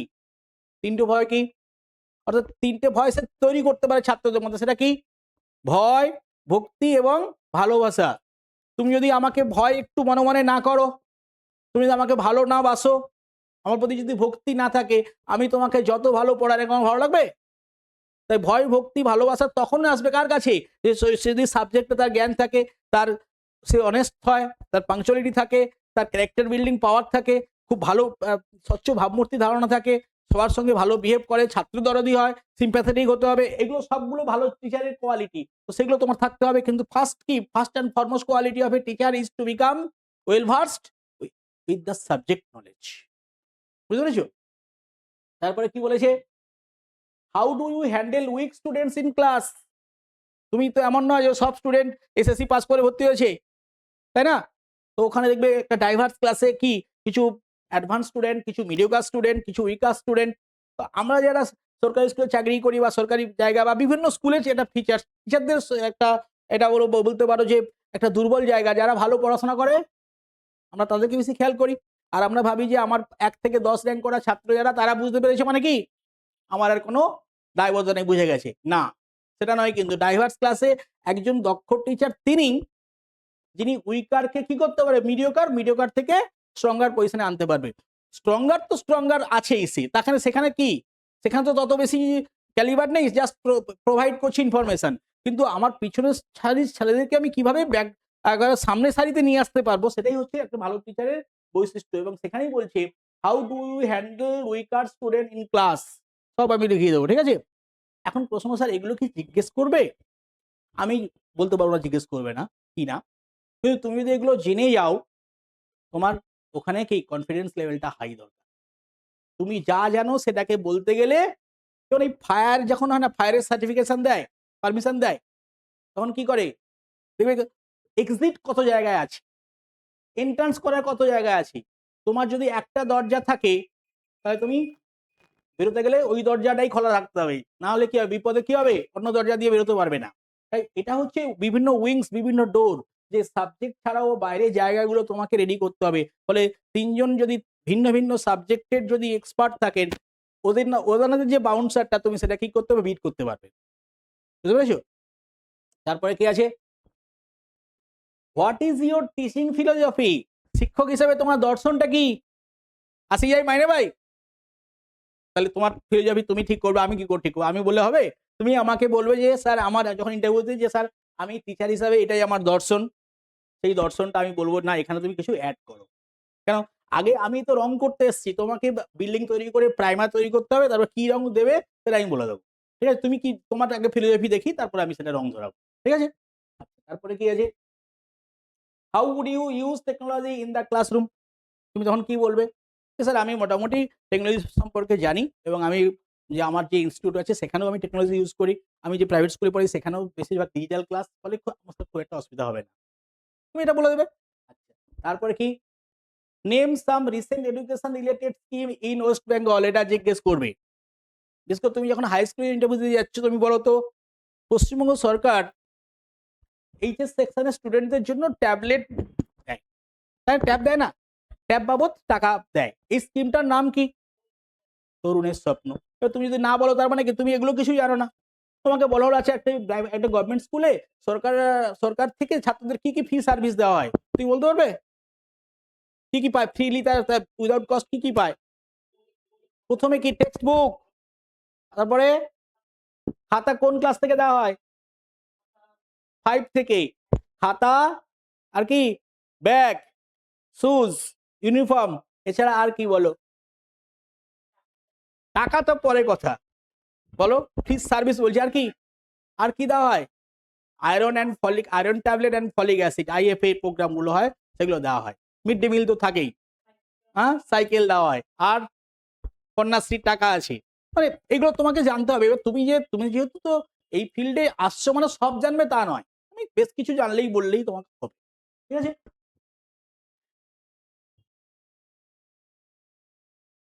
স্পেশাল ফোকাস পয়েন্ট, এগুলো মানে করতেই হবে। ঠিক আছে, সেটা personality and attitude. So sincerity, তুমি তোমার কাজে যে সিনসিয়ারিটি সেখানে দেখাবে, যে যে উত্তরটা বলছো খুব যত্ন সহকারে এবং ধৈর্য সহকারে বলছো, খুব একেবারে মন দিয়ে বলছো। কনফিডেন্স লেভেল, টিচার যদি কনফিডেন্স হারিয়ে ফেলে তিনি কি করে পড়াবেন, ছাত্র তাকে মানবে? তাহলে কনফিডেন্স এখানে অবশ্য দেখাবেন। আর কি পজিটিভ অ্যাটিটিউড, তুমি কখনো কোনো স্টুডেন্টকে বলতে পারো না তোমার দ্বারা কিছু হবে না, ঠিক আছে? তাই সবসময় ছাত্রদেরকে পজিটিভ অ্যাটিটিউড দেখাতে হবে। তো তুমি ভাবে স্যার আমি ক্লাসে গিয়ে দেখাবো, আরে ক্লাসে যাওয়ার ছাড়পত্র কে দেবে? ইন্টারভিউ দেবে তো, সেখানেই তুমি দেখাও পজিটিভ অ্যাটিটিউড। হ্যাঁ, তারপরে কি এখানে দেখো স্পেশাল পয়েন্ট কি দিয়েছি এখানে আমি, অ্যাভয়েড নার্ভাসনেস। এই নার্ভাসনেসকে অ্যাভয়েড কি মন থেকে করা যাবে? তো বলো আমি অ্যাভয়েড করবো, হবে? তার জন্য কি দরকার? মাল মশলা দরকার, তাই না? রান্না ভালো হবে কি করে রে, যদি আমার স্পাইসেস ঠিক থাকে। তো স্পাইসেসটা কি নলেজ, চারদিক থেকে নলেজ। একটা তরকারি শুধু লবণ আর তেল দিলে হয়ে যাবে রান্না? যেমন variety is the spices of life. তো তো এখানে ভ্যারাইটি স্পাইসেস লাগবে। ভ্যারাইটি স্পাইসেস কি, আমি যে ফিল গুলো বললাম ইন্টারভিউ যাওয়ার জন্য এতগুলো দিক রয়েছে।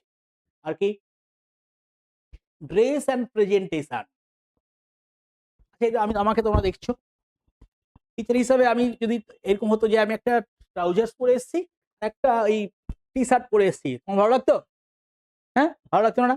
তো তুমি যখন ইন্টারভিউ পড়ে যাবে, তোমাকে কি হিসেবে দেখতে চাইছেন উনি? Would be teacher. So teacher is the role model to the students. তো তোমার যদি ড্রেস কোড যদি ভালো না থাকে, ছাত্ররা তোমার কি করবে? তুমি দিদিমণি হিসাবে ওখানে যাচ্ছ ইন্টারভিউ দিতে, তুমি একটা চড়া লিপস্টিক পরে গেছো, ঠিক আছে? তুমি হেয়ার কাটিংটা সেরকম নেই, তুমি জিন্স প্যান্ট পরে চলে গেছো, তাহলে তোমাকে কেমন লাগবে? তুমি যত ভালো অ্যান্সার দাও তো খারাপ লাগবে, যে যারা পড়ে আছে কেন ইনি স্কুলে গিয়ে এই বিষবাষ্পগুলো ছড়াবে। তাই ওখানে যে তুমি অন্য সময় কি করবে তোমার পরের ব্যাপার, তুমি যখন যাচ্ছ সেখানে, সেখানে ড্রেস কোড অ্যান্ড প্রেজেন্টেশনটা একবার ঠিকঠাক যেন থাকে। কি থাকবে সেটা? Wear formal and simple attire, একটা মানে পোশাক সাদা মাটা ফর্মাল ড্রেস পরবে। Your appearance should be neat and disciplined, অ্যাপিয়ারেন্সটা কি পরিষ্কার পরিচ্ছন্ন থাকবে, ঠিক আছে? কারণ নখ দেবে এত বড় নখ করেছে, হ্যাঁ, খোঁচা খোঁচা দাড়ি গোপ রয়েছে, ভালো করে সেভ করে যাবে তুমি, হ্যাঁ, ঠিক আছে? একবার পোশাকটা হবে একবারে বাই কালার নেবে, একবারে নিচের প্যান্টটা হবে একটু ডিপ কালার, উপরটা হবে একটু কি হালকা কালার, ঠিক আছে? আর কি নিজেকে ডিসিপ্লিন হিসাবে প্রমাণ করার চেষ্টা করো। তুমি যখন কোনো প্রশ্নের উত্তর পাচ্ছ না, তুমি বলছো সরি স্যার, তো সরি বলে তুমি হেসে ফেলছো, হবে? তুমি সিনসিয়ার নও। তোমাকে কেউ শিখিয়ে দিয়েছে যে না পারলে সরি বলতে হয়, তো তুমি কাউকে তুমি সরি বলবে, তাহলে তোমার সেই সরি মনোভাবটা থাকবে সেখানে তো, তাই না? আর কি বলেছে? পাংচুয়ালিটি খুব জরুরি দরকার স্কুলের ক্ষেত্রে। তাই রিচ দ্য ইন্টারভিউ ভেন্যু, এটা তো রয়েছে, তোমরা সবাই করবে, নাহলে তোমাকে ঢুকতে দেবে না, ঠিক আছে? কি ফর্মুলাস ফর সাকসেস, ভালো করে দেখো এটা। এই পিডিএফটা চাইলে তোমরা নিয়ে নেবে সবাই, ঠিক আছে? দেখো, বিলিভ ইন ইয়োর সেলফ। আমি এখানে পড়াতে এসেছি, যদি আমার নিজের প্রতি আস্থা না থাকে আমি পড়াতে পারবো তোমাদেরকে? পারবো না। তুমি যখন পরীক্ষার ইন্টারভিউতে ফেস করছো, তুমি যে ভালো পারবে, তুমি যে কিছু জানো, হ্যাঁ, সেই আস্থাটাকে মনে নিয়ে যেতে হবে। তাই বিলিভ ইন ইয়োর সেলফ।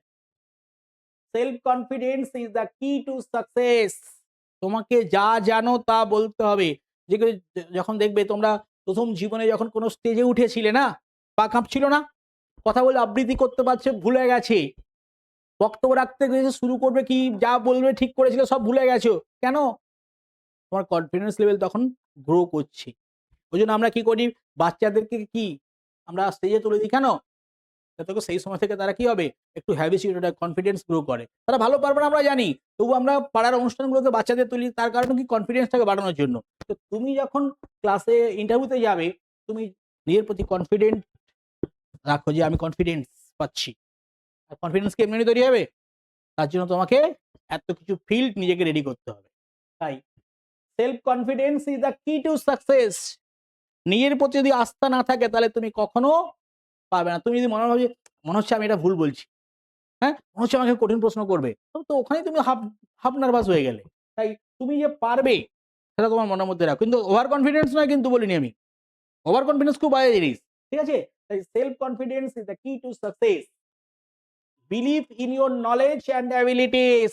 ওই যে বললাম, তুমি যেটা জানো সেটা যে আমি পারবো, আমার জানাটা মোটামুটি ঠিকঠাক আছে, ওভার কনফিডেন্স নয়, এবং আমার দ্বারা যে সম্ভব, আই ক্যান ডু সামথিং, আমার দ্বারা যে সম্ভব। যদি না পার, তুমি যদি কালকে যদি ভাবো যে না মনে আমি পড়াতে পারবো না, পারবে কি পড়াতে ওখানে? তুমি মনে মনে ভাবো যে হ্যাঁ আমি পারবো, কেন আমার দ্বারা কেন হবে না, আমার দ্বারা অবশ্যই হবে। এই কনফিডেন্সটাকে তৈরি করো, ঠিক আছে? তারপরে কি, স্টে কাম অ্যান্ড পোলাইট। ভালো করে বলতে গেলে কি করতে হয়, মাথাটাকে ঠান্ডা রাখতে হবে, ভদ্রসভ্য হতে হবে, কারণ ওখানে যারা আছে খুব এক্সপার্ট, তাদেরকে তুমি গুরুদেব ভাবো, তাই তাদের প্রতি পলাইট আচরণ করো। পলাইট আচরণের একটা প্লাস পয়েন্ট কি, ছোটখাটো ভুলগুলোকে কিভাবে ক্ষমা করে দেয়। আর তুমি যদি প্রথম থেকে অ্যারোগ্যান্ট হয়ে যাও, তোমার ছোটখাটো ভুলটা তখন কি হবে, অনেক বড় আকার ধারণ করবে। তুমি কারোর কিছু ভুল করেছো, দাদা আমার ভুল হয়ে গেছে, স্যার আমার ভুল হয়ে গেছে, মনে করবেন না, সেইটুকু যদি না থাকে তাহলে তোমার কি, তোমার এমনিই খারাপ লাগবে। তো এখানেও ঠিক একই রকম, তুমি যখন পরীক্ষার ইন্টারভিউ বোর্ডে যাচ্ছ, তুমি কি করবে, নিজেকে কি বলেছি, স্টে কাম। কাম মানে কি, উত্তেজিত থাকবে না, এক্সাইটমেন্ট যেন না থাকে একেবারে। এক্সাইটমেন্ট কি করবে, তোমাকে সঠিক কাজ করতে দেবে না। ওই জন্য সবসময় যারা ম্যাক্সিম বলে না যে হঠকারিতার মধ্যে কোনো ডিসিশন নিতে নেই, বা তুমি যখন টেনশনে থাকবে, টেনশনের সময় কোনো ডিসিশন নিতে নেই, বলো না এক্সাইটমেন্টে কোনো ডিসিশন নিতে নেই। এখানে ঠিক একই রকম, stay calm and polite, stay calm and polite. Even if you can not answer a question, remain composed and respectful. মনে রাখবে যে পৃথিবীতে সব জেনে কেউ বসে নেই, তাই তোমাকে যদি কোনো আননোন প্রশ্ন করে, তুমি ভাববে যে না এটা আমি জানি না। না জানাটা কি অপরাধ? কিন্তু ভুল বলাটা, ইচ্ছাকৃত ভুল বলাটা, ডেলিভারেটলি ভুল বলাটা অপরাধ। আমি কি বললাম, যদি কোনো প্রশ্নে তোমার উত্তর মনে হয় যে আমি একদম শিওর নই, তাহলে তুমি বলবে না। আর যদি মনে হয় যে হ্যাঁ এটা মানে অ্যান্সারটা হতে পারে, স্যার আমি একটু ট্রাই করবো, মনে হচ্ছে আমার অ্যান্সারটা এটাই হবে, বলবে হ্যাঁ হ্যাঁ করুন করুন ট্রাই করুন। আর তুমি ডেলিভারি অ্যান্সারটা বলো মানে কি, তুমি ওটাই জানো, কিন্তু ওটাই তুমি ভুল জানো, সেটা তুমি ওদের হাতে ধরা দিয়ে দিচ্ছ, এবং তোমার যে ভুল বলা অভ্যাসটা সেখানে প্রমাণিত হয়ে গেছে। বুঝতে পেরেছো তো? তাই even if you can not answer a question, একটা প্রশ্নের উত্তর ভুল বলা মানে তোমার সব শেষ হয়ে গেল, এটা ভেবো না, ঠিক আছে? তো even if you can not answer a question, remain compose মানে শান্ত থাকা, ঠিক আছে, এন্ড রেসপেক্টফুল। এই মুহূর্তে আমার এটা মনে পড়ছে, ঠিক আছে, রেসপেক্টফুলি বলো তাদেরকে। তারপরে কি দিয়েছি, be updated and prepared, keep yourself informed about educational policies, current events and your subject matter, ঠিক আছে, এগুলো keep yourself informed about educational policies and current events and your subject matter। আরেকটা কথা বলে দিই তোমাকে, যদি তোমাকে কোনো গভর্নমেন্ট পলিসি, গভর্নমেন্ট স্কিম জানতে চায়, যে তোমাকে বলা হলো যে আচ্ছা এই যে স্কুলে যে মিড ডে মিল গুলো দেওয়া হয়, আপনি কি মনে করেন না যে এতে টিচিং আওয়ার, স্টাডি আওয়ার এগুলো ছেলেদের ক্ষতি করছে, এটা না হলেই ভালো হতো, তুমি কি বলবে? কখনো তুমি হতেই পারে হয়তো তোমারটাই সত্যি, কিন্তু ওখানে তুমি সেটা প্রেজেন্ট করো না। তুমি বলবে যে আ এই পলিসি যারা ইন্ট্রোডিউস করেছেন, তারা অনেক বিচক্ষণ ব্যক্তি, তারা অনেকটা বাস্তববাদী, তারা অনেকটা পরিস্থিতি বুঝেছেন, হ্যাঁ? ফলে কিছু ত্রুটি থাকলেও থাকতেই পারে, কিন্তু যে পরিমাণ লাভ হবে ত্রুটির থেকে অনেক বেশি। ক্ষতির থেকে লাভটা, প্রত্যেকটা পলিসির লাভ ক্ষতি থাকে। তো এটা অনেকটা আ লাভদায়ক। তাই এটা হয়েছে। তাই আমার মনে হয় যে এটা ছাত্রছাত্রীদের পক্ষে ভালোই হবে। বুঝতে পেরেছো তো? তারপরে দেখো, তাহলে এখানে যে ৩ টে জিনিস ফোকাস করতে বললাম, কি দেখো, believe in yourself, stay calm and polite and B updated and prepared. এই কয়েকটা জায়গা হচ্ছে তোমাদের ঠিকঠাক করে রেডি করতে হবে। এবার এই যতগুলো পয়েন্ট আমি বললাম তোমাদের, কোন পয়েন্ট সম্পর্কে যদি তোমাদের কিছু বলার থাকে যে স্যার এই পয়েন্টটা আরেকবার একটু ডিসকাস করে দিন, আমি তোমাদের করে দিচ্ছি। কিছু বলার থাকলে বলো। কোন পয়েন্ট, যে যতগুলো পয়েন্ট আছে যে স্যার এই পয়েন্টটা আমার একটু আ খামতি থেকে গেছে। মানে এটাও একটা ভালো শিক্ষকের বৈশিষ্ট্য যে আফটার ক্লাস একটা রিভিউ থাকবে, একটা কোয়েশ্চেন অ্যানসারিং সেশন থাকবে, ডাউট ক্লিয়ারেন্স এর জায়গা থাকবে। তো তোমাদের সেটাও যদি বলে ভালো টিচারের বৈশিষ্ট্য, তোমরা সেটাও বলতে পারো। এটা বলো যে তোমাদের এখানে কোনটা, তোমাদের কোন পয়েন্টটা বলো যে স্যার এই পয়েন্টটা বলো, আমি সেটা আরো তোমাদের বুঝিয়ে দিচ্ছি। এতগুলো পয়েন্ট আছে, তোমাদেরকে আমি পিডিএফটা দিয়ে দেবো, পিডিএফটা দেখে তোমরা সেই মতো রেডি হবে। আর প্রিপারেশনটাকে একেবারে সঠিকভাবে করো, কোনো খামতি দেবে না। যতটা করা যায়, যতটা তোমার দ্বারা যতটা ভালো হয় তুমি ততটা করো। ভালো হলে কার লাভ? তোমারই লাভ। তুমি হচ্ছে ১ম উপকারী ব্যক্তি উপকার পাবে, ইউ উইল বি বেনিফিটেড। তারপরে সোসাইটি পাবে, বাড়ির লোক পাবে পরে। তোমার একটা আইডেন্টিটি তৈরি করতে হবে, যার জন্য তোমাকে এখন হোল হার্টেড এফার্ট তোমাকে দিতে হবে। আমি এই পিডিএফটা আমি এখন ডিসকাস শেষ করলাম, এই পরের পিডিএফটা আছে, পরের পিডিএফ দাও।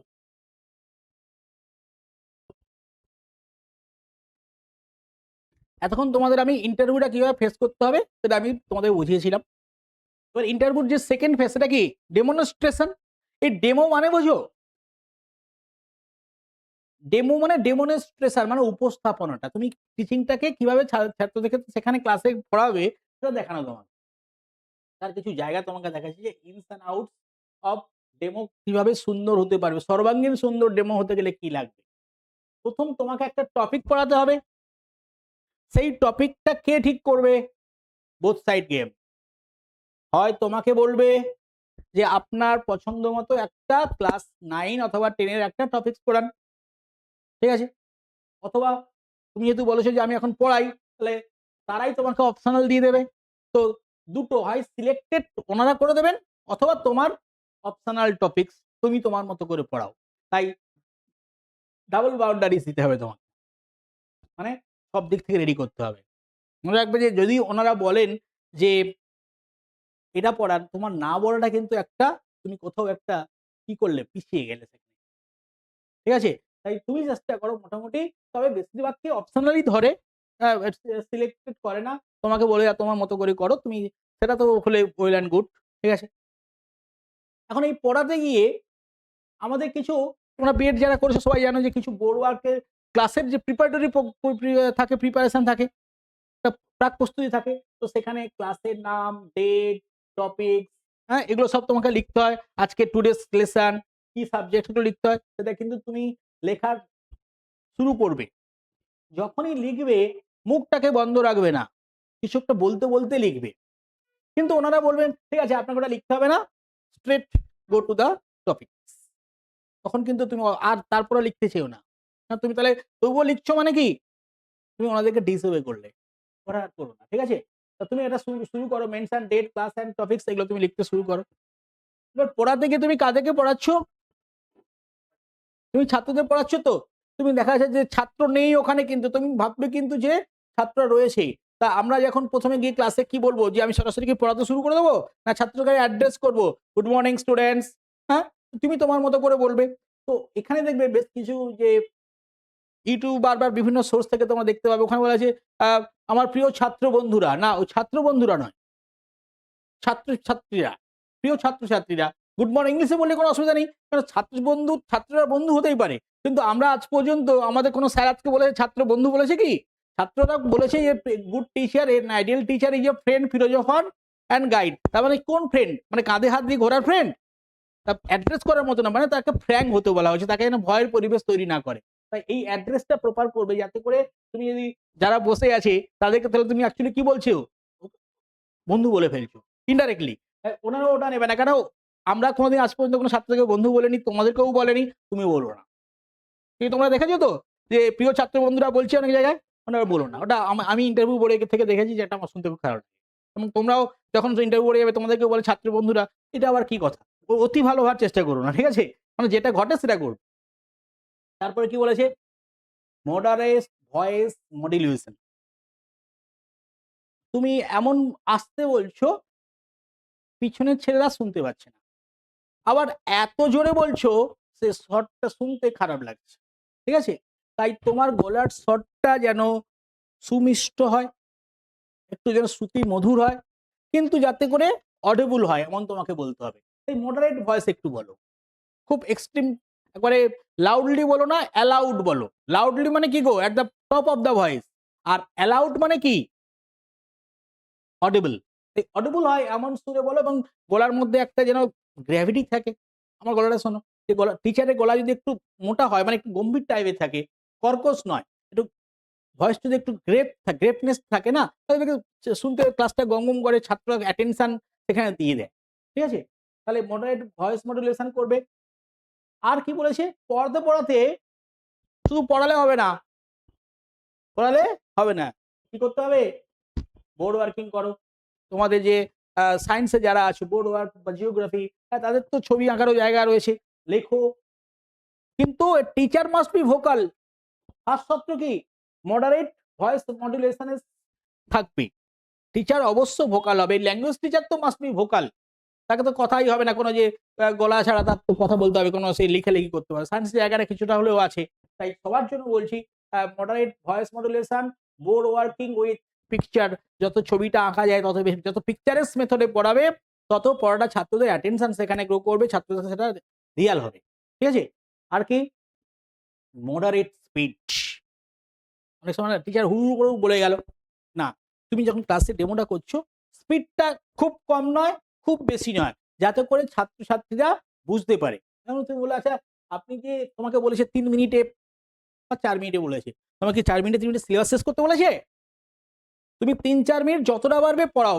ওনারও খুব অভিজ্ঞ, তোমাকে 1 মিনিট পড়ানো দেখে বুঝে যাবে যে তুমি কেমন পড়াও। যেমন তোমরাও খুব অভিজ্ঞ, তোমরাও বুঝে গেছো যে আমি শুরুর আমি যখন পড়াচ্ছি কেমন পড়াতে পারবো, তোমরা দেখে বুঝে গেছো না আমি তোমাদের কি দিতে পারবো। এবার তুমি যদি দেখো যে আমি তোমাদের ভালো দিতে পারছি না, তুমি কি করতে? তোমার মোবাইলটা বের করে তুমি কি করতে? তুমি তোমার কাজ শুরু করতে। তার মানে তুমি ক্লাসে অ্যাটেন্টিভ হতে না। তো অ্যাটেনশন নেওয়ার জন্য তোমাকে এগুলো সবকিছু করতে হবে, সঙ্গে সঙ্গে মডারেট স্পিড, যাতে করে ধরে নাও যে যারা পড়ছে তারা আমার থেকে ম্যাচুরিটি তাদের কম, ফলে তারা বুঝতে একটু অসুবিধা হবে।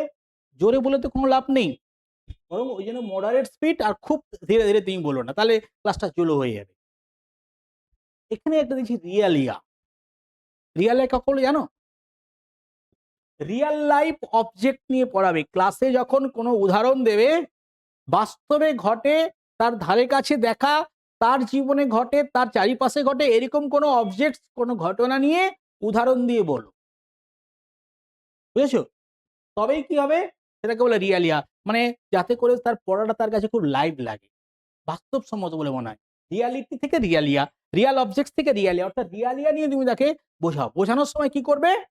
সবসময় রিয়ালিয়া নিয়ে বলবে। আর কি? Students interaction. তুমি তো কলেজেও পড়াচ্ছ না যে কলেজের মধ্যে লেকচার মেথডে লেকচার ডেলিভার করলে ছেলেরা শুনছে হয়ে গেল, না, তুমি কাদের পড়াচ্ছ? স্কুলের বাচ্চাদের পড়াচ্ছ। ফলে ছাত্রদেরকে তুমি জিজ্ঞেস করো, তারা যে বুঝেছে না কিনা তুমি বুঝবে কি করে? তুমি ছাত্রদেরকে প্রশ্ন করো, ওখানে কোনো স্টুডেন্ট নেই, তাহলে তুমি স্টুডেন্টদেরকে প্রশ্ন করো, ধরে নাও কখনো সে সঠিক উত্তর দিয়েছে, আবার ধরে নাও কখনো সে ভুল উত্তর দিয়েছে। সঠিক উত্তর দিলে তাদেরকে কি করতে হবে? অ্যাডমায়ারিং করতে হবে। বাহ, খুব দারুণ বলেছে তো, ঠিক আছে, গুড গুড। ও তুমি পারলে না, ঠিক আছে, ডোন্ট ওয়ারি, দেখো আমি তোমাকে এক্ষুনি বুঝিয়ে দিচ্ছি, ঠিক আছে, একদম ভালো করে দেখো আমি কি লিখছি, বলে তুমি ছাত্রদেরকে বোঝাতে শুরু করো। কি পারলো? দেখলাম না, বলেছিলাম আমি। আবার তুমি পড়ানো শুরু করো। একঘেয়েই ক্লাস করো না, শুধু পড়িয়ে গেলে তা নয়, কিন্তু ওই স্টুডেন্টস ইন্টারাকশনটাকে দেবে, ছাত্ররা যেন সেখানকে ইনভলভ করো।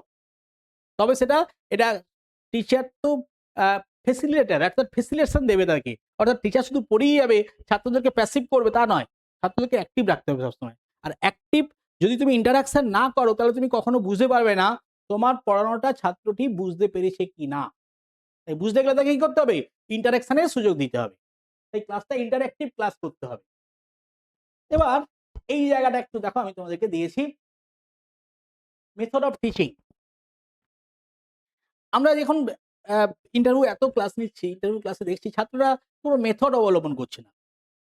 আমাদের পড়ানোর ক্ষেত্রে কোন মেথড, তোমাকে জিজ্ঞেস করে পড়ানোর পরে ডেমো দেওয়ার ক্লাস হলো, ডেমো দেওয়ার পর, আচ্ছা ম্যাডাম আপনি যেটা পড়ালেন এটা আপনি কোন মেথড অ্যাপ্লাই করেছেন? তো আমরা বেসিক্যালি দুটো মেথড আমরা দেখি, একটা ইন্ডাকটিভ এবং ডিডাকটিভ। তুমি কোন মেথডে করবে? ইন্ডাকটিভ মানে কি? You have to set, you have to present a set of examples, and from examples you have to conclude a theory or rules. অথবা আমরা আরো কি করি, ডিডাকটিভ মেথড কি, আগে আমরা রুলস বা থিওরি দিলাম, সেখান থেকে এক্সাম্পলস দিলাম। এটা আমরা কি করি, এখানে যারা একটু স্ট্রঙ্গার স্টুডেন্ট যারা, তাদের জন্য ইনঅ্যাক্টিভ মেথড ভালো।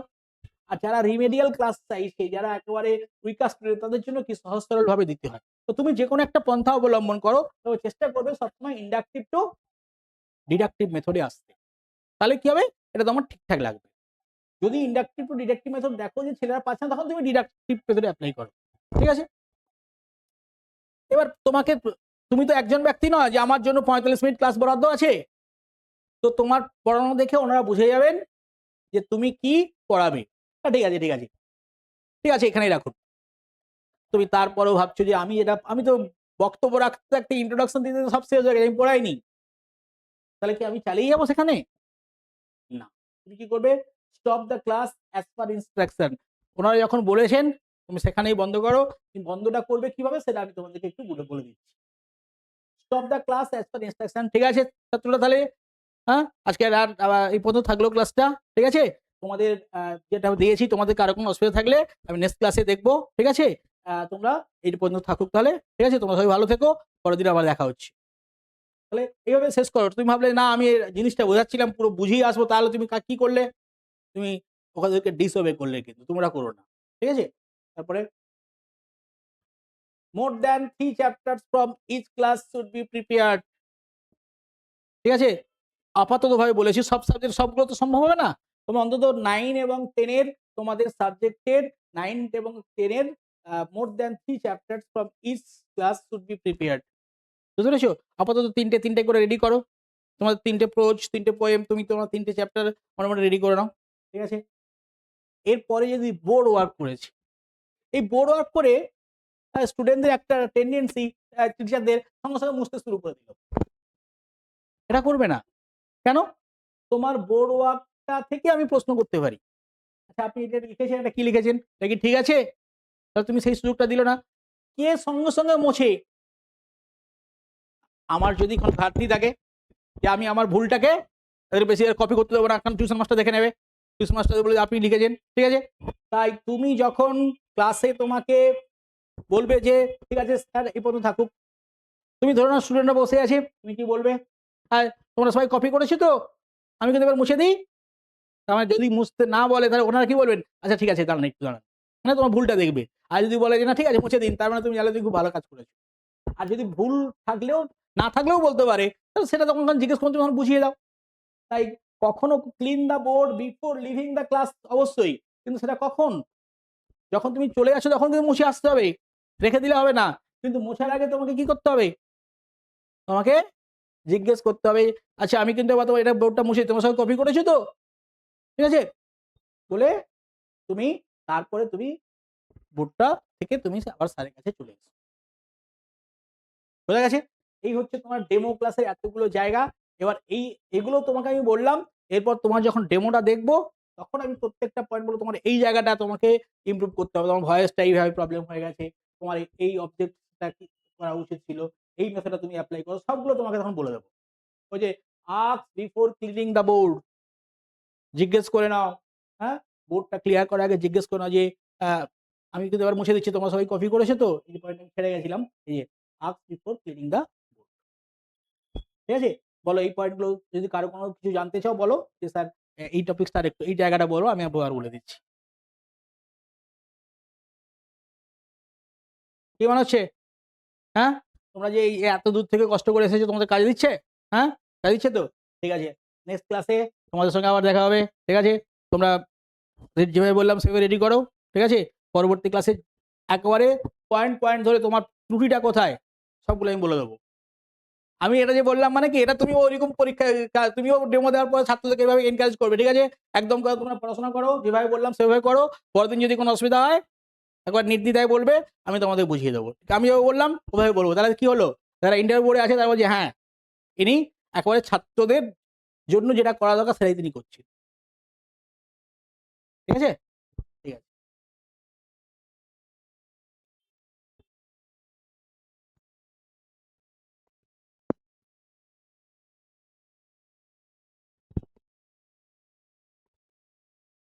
হয়ে গেছে?